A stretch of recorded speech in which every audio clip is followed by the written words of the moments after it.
हमारा, तो उसके रिगार्डिंग जो इम्पॉर्टेंट क्वेश्चंस हैं in relation to all the subjects और इम्पॉर्टेंटली ऑर्गेनन, उसके बारे में हम आज डिस्कस करने वाले हैं।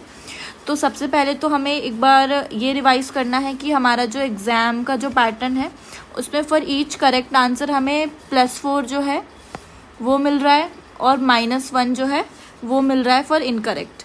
+4 for correct and -1 for incorrect. तो हमें ये पैटर्न हमेशा रिवाइज करना है और याद रखना है। तो हमें जो इनकरेक्ट क्वेश्चंस हैं वो कम ही अटेम्प्ट करने हैं, जो हमें जिस पे हमें श्योरिटी नहीं है, और जो करेक्ट जिसको हमें श्योरिटी है वो हमें थोड़ा ध्यान देखते हुए इसको सॉल्व करना है।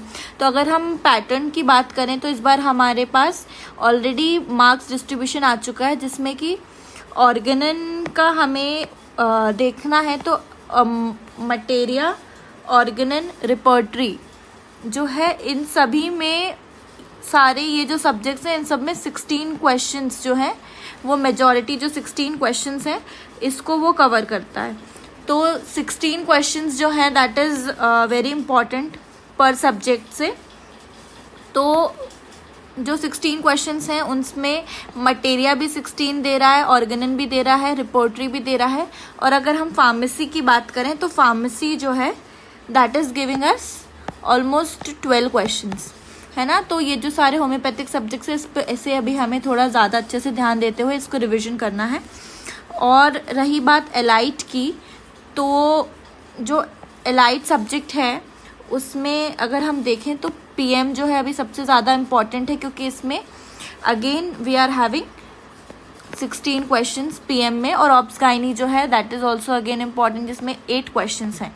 तो फॉर नाउ अभी हमें materia, organon, repertory, pharmacy, PM and obs gynae ये मेजर सब्जेक्ट्स को अच्छे से रिवाइज करके हम काफ़ी अच्छा स्कोर कर सकते हैं। और कुछ ऐसे सब्जेक्ट्स हैं जिसमें जो थोड़े हार्ड भी हैं और उनमें रिपीटेशन जो है टॉपिक्स का वो भी थोड़ा डिफ़िकल्ट है। तो दैट इज़ फिजियोलॉजी, है ना, और एनाटमी वगैरह। फिजियोलॉजी में तो फिर भी क्वेश्चन ज़्यादा है, एनाटमी ये सब में थोड़े क्वेश्चंस कम हैं, तो इसे अभी हमें ज़्यादा ध्यान भी नहीं देना है।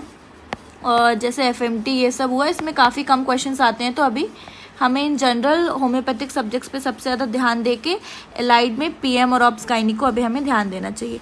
पर्टिकुलरली कमिंग टू ऑर्गेनन, तो ऑर्गेनन में हमें ये याद रखना है कि जो हमारी बुक है 5th और 6th एडिशन की जिसे हम अभी पढ़ते हैं, तो उसमें 4 पार्ट्स में डिवाइडेड है ये। और इसमें सबसे बड़ी बात तो ऑर्गेनन अकेला जो है 16 क्वेश्चंस कवर कर रहा है, जो कि बहुत ज़्यादा मेजॉरिटी ऑफ क्वेश्चंस हैं, हाईएस्ट भी है मटेरिया, ऑर्गेनन और रिपोर्टरी। तो इसको हमें बहुत ध्यान देने की ज़रूरत है।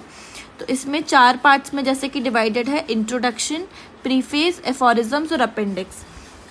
तो जनरली होता क्या है कि सब लोग ज़्यादातर एफोरिज्म्स को है थोड़ा ध्यान देते हैं, बाकी सब चीज़ें थोड़ी भूल जाते हैं।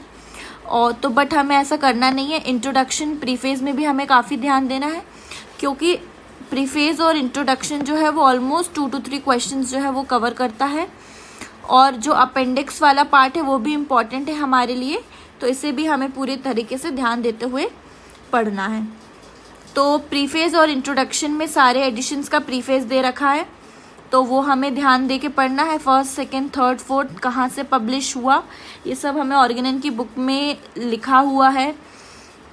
फर्स्ट जो एडिशन है वो कहाँ से हुआ था, जैसे 1st और 2nd जो है वो अपना लिप्जिग से हुआ था, 3, 4th एंड 5th जो है वो अपना कोथेन से हुआ था। लास्ट वाला तो पोस्ट थॉमस है, जो सैमुअल हेनीमैन मतलब उस टाइम ही वॉज नॉट देयर।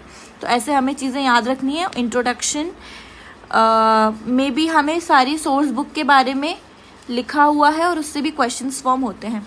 तो फॉर नाउ जो अभी हम जो फैक्चुअल क्वेश्चंस की बात कर रहे थे कि इसमें काफ़ी फैक्चुअल क्वेश्चंस आते हैं, तो इसमें AIPGT की बात करें तो इसमें हमारी स्कोरिंग की मतलब जो स्कोर की जो चांसेस है वो भी अच्छे होते हैं ऑर्गेनन में भी, क्योंकि इसमें डायरेक्ट हमें अगर फैक्ट जो है पता है कि ये है या फिर ये नहीं है, तो उससे हम अच्छे से इजीली स्कोर करते हैं। तो 2 to 3 क्वेश्चंस जो है वो जो है अपने प्रीफेस और इंट्रोडक्शन कवर कर रहा है। बाकी इन जनरल बात करें तो कौन कौन से टॉपिक अभी आपको सबसे ज़्यादा रिवाइज करने की ज़रूरत है एज ऑफ नाउ, तो वो हमें देखना है मियाज़म से जो कि क्रोनिक डिसीज से आते हैं, जिसमें कि वो ऑलमोस्ट 2 to 3 क्वेश्चंस जो हैं क्रोनिक डिसीज से जो आ रहे हैं, मियाज़म के क्वेश्चंस आते हैं, वो थोड़ा देखने की हमें ज़रूरत है।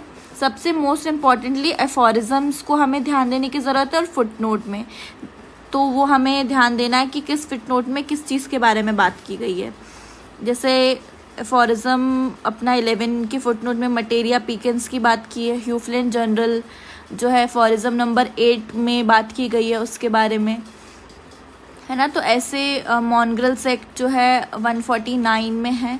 तो ऐसी चीज़ें हमें फुटनोट्स में याद रखनी है कि कहाँ पे कैसे क्या दे रखा है। और एफोरिज़म्स तो हम पढ़ते ही हैं, दैट इज़ नो डाउट, उसको हमें अच्छे से रिवाइज़ करना है। उसके बाद मेजर जो हमें ध्यान देना है वो इंट्रोडक्शन पे देना है और प्रीफेस में देना है।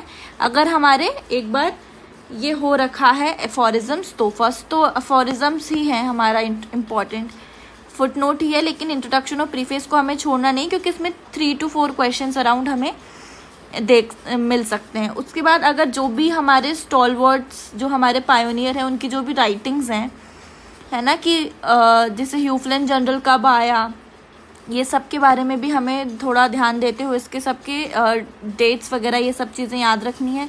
हमारे जो भी पायोनियर्स हैं, हैनीमैन की बायोग्राफी, इस पे भी थोड़ा ध्यान, उसमें भी से भी कुछ क्वेश्चन आ सकता है। जैसे क्यूलेंस मटेरिया मेडिका जो है 2nd वॉल्यूम जो है, जब सर ट्रांसलेट कर रहे थे उसमें 108 पेज नंबर पे जब देखा उन्होंने, तो वो सिंकोना बार वगैरह के बारे में दे सकते हैं। तो इस टाइप से भी कुछ क्वेश्चन फॉर्म हो सकता है।